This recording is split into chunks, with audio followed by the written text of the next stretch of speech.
तुलसीदास जी जब रामचरितमानस लिखना शुरू करते हैं तो सबको प्रणाम करते हैं, सबको प्रणाम करते हैं, साथ में वो दुष्टों को भी प्रणाम करते हैं।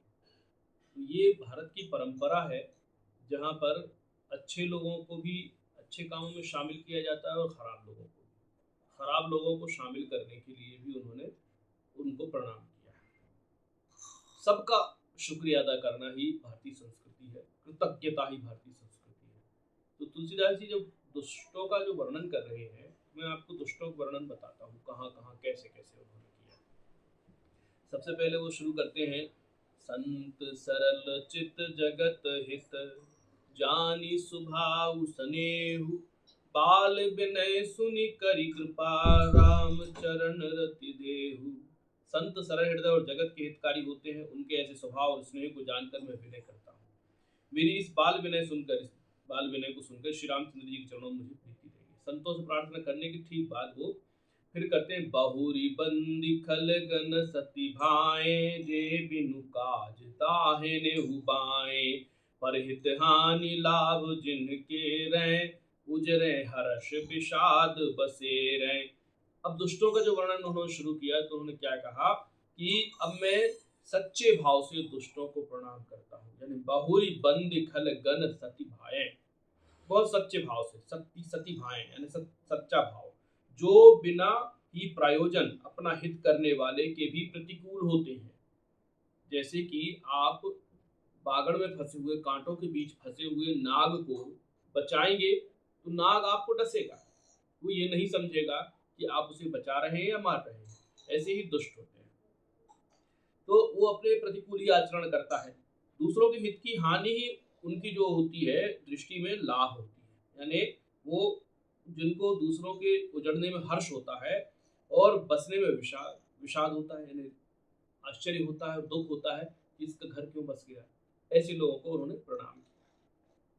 हरिहर जस राकेश राहु से, पर अकाज भट सहस बाहु से, जे पर दोष लखहि सह साखी, पर हित घृत जिनके मन माखी।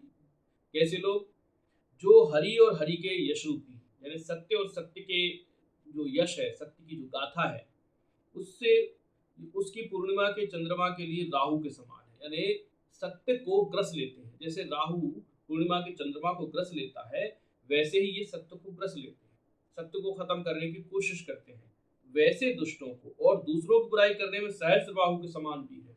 यानी दूसरों की बुराई करने में इतने शक्तिशाली हैं जैसे उनकी कई सारी भुजाएं हों, हजार भुजाएं हों, और वो इतने शक्तिशाली तरीके से दूसरों की बुराई करते हैं।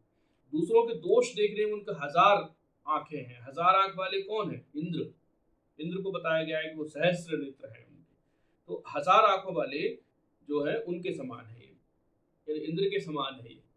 इंद्र हजार आंखों से अच्छा काम करते हैं, लेकिन ये हजार आंखों से लोगों के दोष देखते हैं। उनकी तुलना वहां ऐसे की गई है। और दूसरों के हित के रूप जो हित रूपी जो घी है, यानी दूसरों का हित ना हो, इसलिए ये मक्खी उसमें डाल दे, जैसे घी में कोई मक्खी डाल दे, वैसे ये दूसरों के हित रोकने की अपनी बलि भी दे देते हैं, स्वयं को भी नष्ट होकर दूसरे का भी नुकसान करने के लिए तत्पर रहते हैं। उन्हें भी प्रणाम। तेज कृषानु रोष मही शेषा, अघ अवगुण धन धनी धनेसा, उदय केत समहित सब ही के, कुंभकर्ण सम सोवतनी के, पर अकाजु लगी तनु पर हरही, जिमिहिम उपल कृषि दल गरही, बंदऊ खल जस शेष सरोषा, सहस बदन बर नहीं पर दोषा। जो तेज अग्नि और क्रोध यमराज के समान है, तेज में अग्नि और क्रोध में जो है यमराज के समान है। पाप और अवगुण में धन कुबेर के समान धनी है, पाप की धनी कुबेर के समान। देखिए तुलनाएं कैसी हो रही है। जिनकी बढ़ती सभी के हित का नाश करने के लिए केतु पुच्छल तारे के समान है, जिनके कुंभकर्ण की तरह सोते रहने में ही भलाई है, ऐसे दुष्टों को शांत रहने में ही भलाई है, ये सोते ही रहे इसी में भलाई है। जैसे ओले खेती में गिरते हैं, खेत में खुद नष्ट हो जाते हैं और खेती को भी नष्ट कर देते हैं, ऐसे ही दुष्ट होते हैं जो खुद का काम बिगड़े सो बिगड़े, लेकिन दूसरे का बिगड़ना जरूरी है। उनको तुलसीदास जी कहते हैं ऐसे लोगों को मैं प्रणाम करता हूँ। जो दुष्टों को प्रणाम करता हूँ, ऐसे जो शेष जी के समान समझकर उन्हें प्रणाम कर रहा हूँ, शेष नाग के समान प्रणाम कर रहा हूँ। शेष नाग के जो फन है, 1000 मुख है शेष नाग के, जो विष्णु भगवान की छत्र छत्र बनाकर रहते हैं, वो सत्कार्य के लिए हैं, लेकिन इनके जो शेषनाग के समान इनके जो फन है, इनके मुख हैं, ये लोगों को परेशान करने के लिए और लोगों को भला बुरा कहने के लिए है। ऐसे उन दुष्टों को भी मैं प्रणाम करता हूँ। पुनि प्रणवऊ पृथुराज समाना, परयग सुनई सहस दस काना। बहुरी शक्र सम बिनवऊ तेहि, संतत सुरानी की हित जेहि। बचन वज्र जहि सदा पियारा, सहस नयन पर दोष निहारा।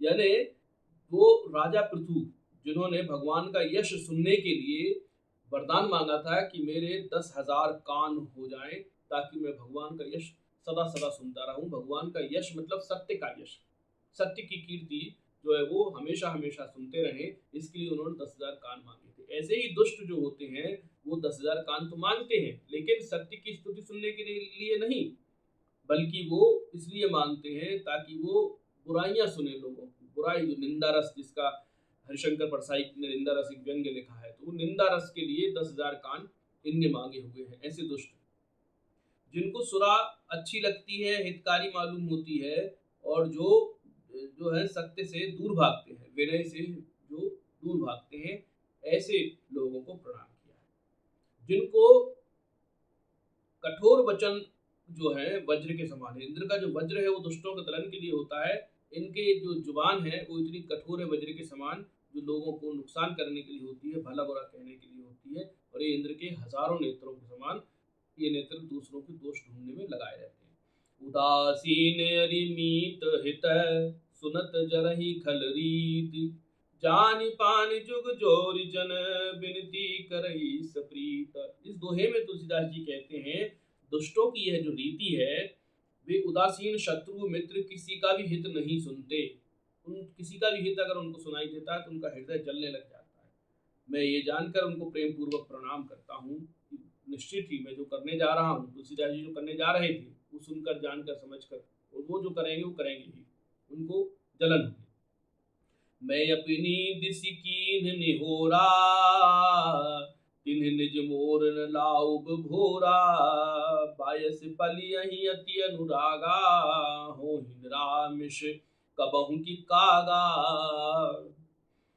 तुलसीदास जी फिर क्या कहते हैं, जब इतने तरह के उन्होंने दुष्टों का वर्णन किया, दुष्टों की जो है उन्होंने बड़ी बड़ी उपमाएं दी, उनको इंद्र के समान बताया, उनको शेषनाग के समान बताया, उनको पृथु राजा के समान बताया, फिर भी दूसरे टर्म में बताया उन्होंने, फिर भी वो कहते हैं कि मैंने अपनी ओर से विनती तो कर ली है, परंतु वे अपनी ओर से कभी चूकेंगे नहीं, दुष्ट चूकेंगे नहीं। तो आप देख रहे होंगे 500 साल हो गए तुलसीदास जी पर हमले होते हुए, एक रामचरितमानस में इतनी शक्ति है कि उसने समाज बदल दिया, संसार बदल दिया, सनातन को पुनर्स्थापित कर दिया।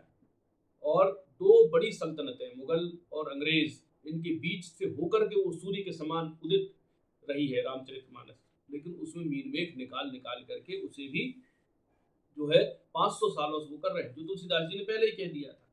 परंतु फिर भी उन्होंने अपनी ओर से, जैसे उन्होंने उपमा भी दी, उन्होंने कहा कौओं को बड़े प्रेम से पालो, मिट्ठू के समान पालो, मैना के समान पालो, लेकिन कौआ अपना जो मांसाहार है वो नहीं त्यागेगा। यानी दुष्टों का कितना ही विनय करो। आगे बोलते भी सुंदरकांड की एक चौपाई में, विनय न मान जलधि जड़ गए 3 दिन बीत। तो जो उन्होंने कहा ना कि जो केले के पत्ते के समान, तो ये नीचता का उन्होंने यहाँ पर फिर भी सबको प्रणाम किया है, क्योंकि शुभ कार्य में सबको प्रणाम करना चाहिए। बंदौ संत असज्जन चरना, दुख प्रद भय बीच कछु बरना। बिछुरत एक प्राण हरि लेहि, मिलत एक दुख दारुण देहि। बुझहि एक संग जग माही, जलज जोंक जिमि गुण बिलगाही। सुधा सुरा सम साधु असाधु, जनक एक जग जलधि अगाधु। भले अनभल निज निज कर तूती, लहत सुजस अपलोक विभूति। सुधा सुधा कर सुर सरि साधु, गरल अनल कलि मलि सरि व्याधु। गुण अवगुण जानत सब कोई, जो जहि भाव नीक तिहि सोई। अभी बहुत काम की बात समझने की जरूरत है। तुलसीदास जी लिखते हैं कि अब मैं संत असंत दोनों चरणों की वंदना करता हूँ। दोनों ही दुख देने वाले हैं। संत कैसे दुख देने वाले हैं? सरप्राइजिंग। देखिए कैसे दुख देने वाले हैं संत। संत और असंत दोनों दुख देते हैं। कैसे दुख देते हैं? परंतु उनमें एक अंतर है। तुलसीदास जी कहते हैं दुखप्रद तो है दोनों, लेकिन अलग है। एक अंतर ये है कि संत से जब आप बिछड़ते हो, दूर होते हो, तो आपको दुख होता है, क्योंकि संत जो है वो उनसे दूर होकर के आपको कष्ट होता है। और यहाँ उलटी बात है, यहाँ उल्टी बात है। यहाँ पर जब असंत से आप मिलते हो तो दारुण दुख होता है। यानी दुख दोनों में होता है, एक के बिछड़ने में और एक के मिलने में। और इसके बाद दोनों जो है संत असंत जगत में एक साथ पैदा होते हैं। जैसे कमल भी पानी में ही अंदर से पैदा होता है, और जोंक भी। जोंक जो होता है कीड़ा जो चिपकता है, दोनों एक ही जल से पैदा होते हैं। तो साधु अमृत के समान मृत्यु रूपी संसार से उबारने वाले होते हैं, और असाधु मदिरा के समान। यानी साधु अमृत है और असाधु यानी असंत जो है, दुष्ट जो है, वो मदिरा के समान है। यानी तुलसीदास जी इस स्तर से उनकी तुलना करके उनको प्रणाम कर रहे हैं। प्रणाम उनका कर्तव्य है। उन्होंने कहा शुभ कार्य से पहले सबको प्रणाम करना चाहिए। भले और बुरे अपनी अपनी करनी के अनुसार सुंदर यश और अपयश की संपत्ति पाते हैं। अमृत चंद्रमा गंगा जी और साधु विष अग्नि कलयुग के पापों की नदी यानी कर्मनाशा और हिंसा करने वाला व्याध, इनके गुण अवगुण सब कोई जानते हैं, किंतु जिसे जो भाई, जैसे कि आपकी मित्रता किसके साथ बन रही है। बहुत सिंपल है व्यक्ति को समझने का तरीका। तुलसीदास जी ने यहाँ पर बता दिया कि एक चौपाई में, बस एक चौपाई पढ़ लीजिए। गुण अवगुण जानत सब कोई, जो जही भाव नीक तिहि सोई। सबको मालूम है गुण क्या है और अवगुण क्या है, सही क्या है, गलत क्या है। लेकिन आपकी किससे बन रही है, किससे आपकी जो है मित्रता गठ रही है, किसके पास करीब जाकर के आपको अच्छा महसूस होता है, किस तरह के लोगों के साथ आप रहते हैं। तो ये एक तरह का, आप कितना ही अच्छा बनने की कोशिश कीजिए, लेकिन आपका अगर मंडल, मित्र मंडल, आपकी सहपाठी, आपके मित्र यार, आपकी बनती जिससे छंती जिससे हो, वो अगर दुष्ट है, तो लोग समझ जाएंगे कि आपका भाव तो वही है। भले ही आप भलो भला यही पै लहई, लहई निचाई यही नीचू, सुधा सराही अमरता, गरल सराही मीच मीचू।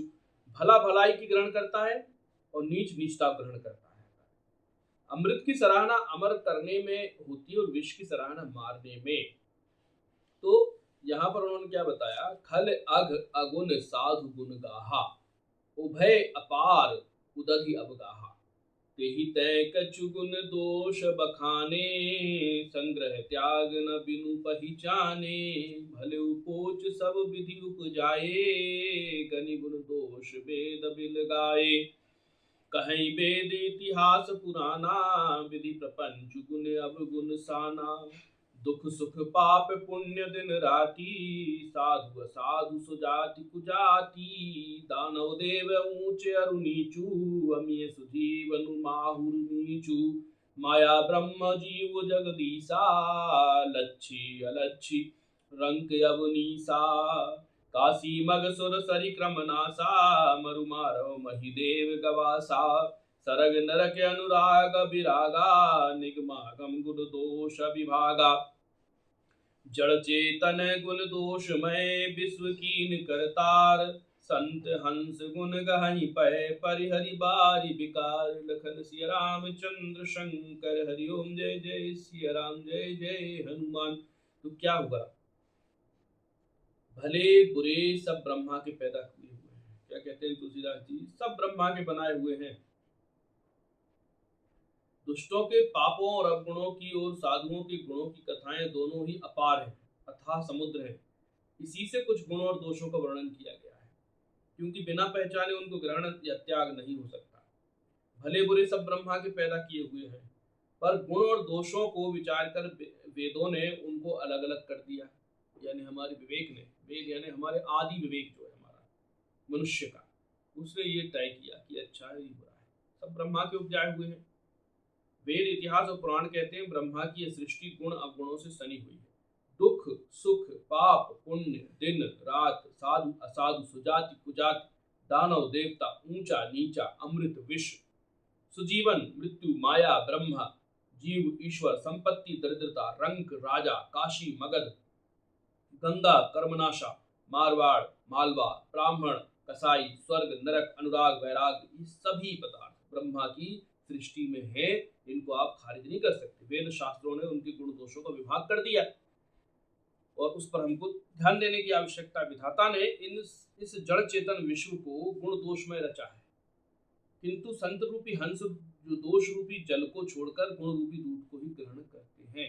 यानी आप अगर अच्छे व्यक्ति हैं, है तो सब कुछ है, सृष्टि में सब कुछ है, अच्छा बुरा सब है, आप ग्रहण क्या करते हो? तुलसीदास जी यहाँ इसलिए ये कहना चाहते हैं कि दुष्टों को आप जो है छोड़कर नहीं चल सकते, उनको जानेंगे तभी तो आपको पता चलेगा कि साधु क्या होता है। अगर आप बुरा नहीं जानेंगे तो अच्छा कैसे जानेंगे? तो यहाँ जो तुलसीदास जी कहना चाहते हैं कि जब तक आप अच्छा नहीं बुरा नहीं जानेंगे तो अच्छा नहीं जानेंगे, इसलिए अच्छे बुरे दोनों को जानना समानांतर जरूरी है। आज दुष्टों पर इतनी व्याख्या, फिर बैठेंगे और नए विषयों